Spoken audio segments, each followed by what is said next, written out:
আওয়ামী লীগ নিষিদ্ধের দাবিতে আমরা এখন আটঘাট বেঁধেই মাঠে নামতে চাই। কারণ আমরা দেখেছি যে জুলাইয়ের পরে এই যে জুলাইয়ের চেতনার কথা বলে কেউ উপদেষ্টা হয়েছে, কেউ সচিব হয়েছে, কেউ আইজিপি হয়েছে, কেউ এসপি হয়েছে, ডিসি হয়েছে, কিন্তু জুলাইয়ের যারা ক্ষতিগ্রস্ত পরিবার তারা একটা ছাড়পত্রের জন্য ডিসির কাছে যেতে পারে না, এসপি অফিসে বিচারের জন্য যেতে পারে না, গ্রেপ্তারের জন্য কথা বলতে পারে না। রাজনৈতিক দলগুলো এই জুলাইয়ের পরে কেউ প্রশাসন নিয়ন্ত্রণে নেওয়ার জন্য ব্যস্ত হয়ে গেছে, কেউ গণমাধ্যম নিয়ন্ত্রণের জন্য ব্যস্ত হয়ে গেছে, কেউ ব্যাংক নিয়ন্ত্রণ করার জন্য ব্যস্ত হয়ে গেছে। 2-1 লাখ টাকা দিয়ে একটা জীবনের মূল্য এটা পরিমাপ করা যায় না। আর এই দায়িত্ব অবশ্যই কোন রাজনৈতিক দলের না, এই দায়িত্ব সরকারের। আমরা অনেক আগে থেকে জানিয়েছিলাম প্রত্যেকটা পরিবারকে 1 কোটি টাকা করে ক্ষতিপূরণ দেন। 2000 পরিবারকে ক্ষতিপূরণ দিলে কয় টাকা লাগবে? একজন পিকে হালদার পাচার করছে একাই 10,000 কোটি টাকা। বাংলাদেশ ব্যাংকের ডেপুটি গভর্নর সুর, সে পাচার করেছে কয়েক হাজার কোটি টাকা। একজন সালমান এফ রহমান 34,000 কোটি টাকা গায়েব করে দিয়েছে। তো 2,000 কোটি টাকা এখানে এই আহত এবং নিহতদের ক্ষতিপূরণে দিলে কি এমন আহামরি হবে? এটা তো ভিক্ষা দিচ্ছেন না আপনি, 5 লাখ 10 লাখ কিস্তিতে। এটা কি লোন নাকি কিস্তিতে কিস্তিতে দিচ্ছেন? 2,000 কোটি টাকা রাষ্ট্রের কাছে কিছুই না। তো সেখানে কিস্তিতে কিস্তিতে ভাগ করে দেওয়া হচ্ছে, এমনকি আহতদের ক্যাটাগরি করা হচ্ছে ABC।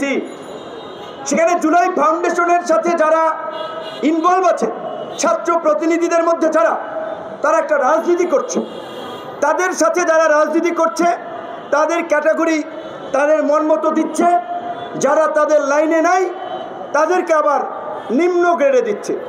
এমনকি সুবিধা পাওয়ার ক্ষেত্রেও একটা বৈষম্য করছে এখানে। এটা ছাত্রদের দ্বারা হবে এটা কেউ প্রত্যাশা করে নাই, কিন্তু এটা হচ্ছে। আমার পাশের উপজেলা বাউফল, কিছুদিন আগে আপনারা দেখেছেন, গণমাধ্যমে নিউজ হয়েছে, একটি ছেলে বিনা চিকিৎসায় মারা গিয়েছে, ভালো চিকিৎসা পায় নাই। তার বাবা মিডিয়াতে বলেছে যে রিক্সা বেচে, গরু বেচে তিনি শেষ পর্যন্ত সামলাইতে পারেন নাই। অনেক বড় বড় নেতার বাড়ি বাউফল, বিভিন্ন রাজনৈতিক দলের মন্ত্রীর বাড়ি বাউফল, কিন্তু তাদের চোখে পড়ে নাই। সবাই রাজনীতি করছে, যেটা বলছি, রাজনৈতিক ফায়দা নিচ্ছে। 71-এর মুক্তিযুদ্ধ নিয়ে যেমন আওয়ামী লীগ এককভাবে মুক্তিযুদ্ধের ঠিকাদার হয়ে মুক্তিযুদ্ধকে গ্রাস করতে চেয়েছে, মুক্তিযুদ্ধের চেতনার নামে এই দেশে একটা ফ্যাসিবাদ কায়েম করেছিল, একদলীয় শাসন কায়েম করেছিল। এখন এই জুলাইকে নিয়েও কোনো গোষ্ঠী একটা ব্যবসা করতে চাচ্ছে, চেতনার ব্যবসা। জুলাইকে তাদের রাজনীতি এটা হাতিয়ার বানাতে চাচ্ছে।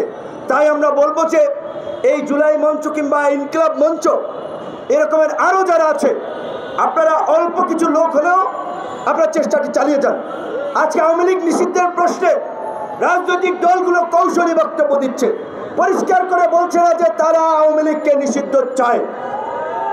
কেউ বলছে না, কারণ তাদের ধারণা আওয়ামী লীগের 15 থেকে 20% ভোট আছে।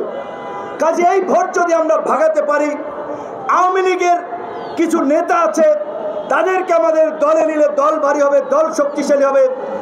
এই ইকুয়েশনে অনেকেই আওয়ামী লীগ নিষিদ্ধের বিষয়ে খুব বেশি জোরালো কথা বলছে না।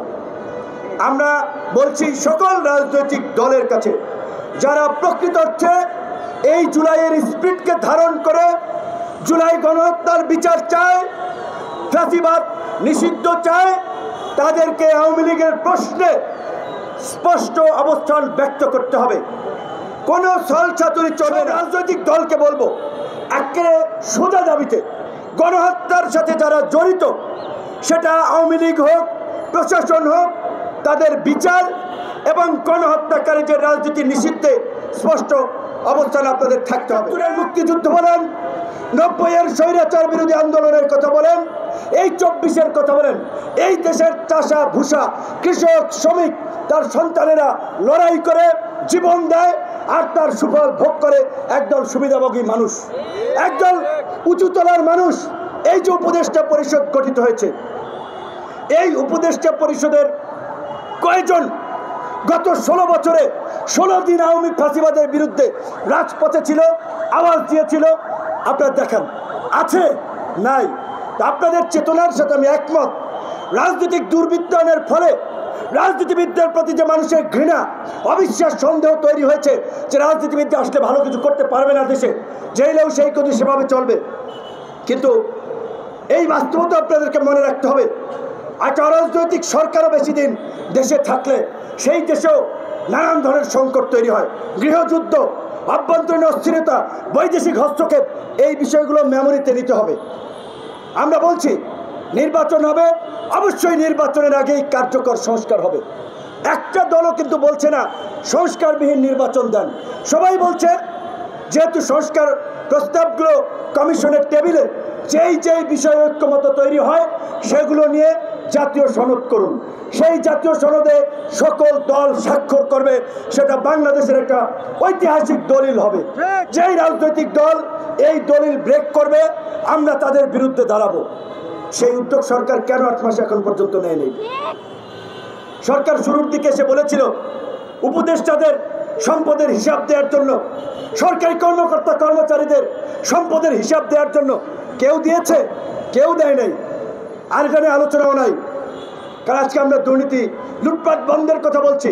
এই দুর্নীতি লুটপাটের রাজনীতিবিদদের পাশাপাশি আওয়ামী ফাঁসিবাদের রাজনীতির সাথে যারা জড়িত ছিল তাদের পাশাপাশি প্রশাসনের একটা শ্রেণী সুবিধাভোগী ছিল, ব্যবসায়িকদের একটা শ্রেণী জড়িত ছিল, সাংবাদিকদের একটা শ্রেণী জড়িত ছিল।